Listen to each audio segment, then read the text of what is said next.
អ្នកកើតជំងឺអេដកើតឡើងមិនបានធ្វើតេស្តជំងឺអេដអត់ដឹងថាខ្លួនកើតអេដយើងមិនដឹងថាមានចំនួនប៉ុន្មានអ្នកទេការសេពសន្តិវៈដែលធ្វេសប្រហែសហើយនឹងការក្រើនរំលឹកនៃសាធារណសុខាភិបាលលើជំងឺឆ្លង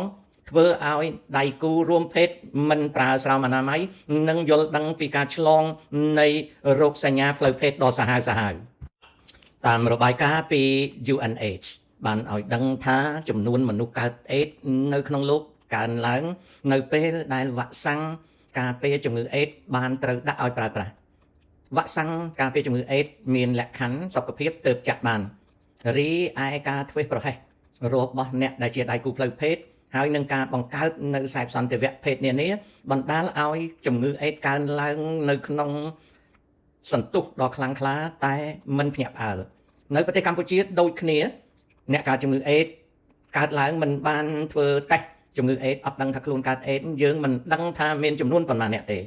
ការសេពសន្តិវៈដែលធ្វេសប្រហែសហើយនឹងការក្រើនរំលឹកនៃសាធារណសុខាភិបាលលើជំងឺឆ្លងធ្វើឲ្យដៃគូរួមភេទមិនប្រើស្រោមអនាម័យនិងយល់ដឹងពីការឆ្លង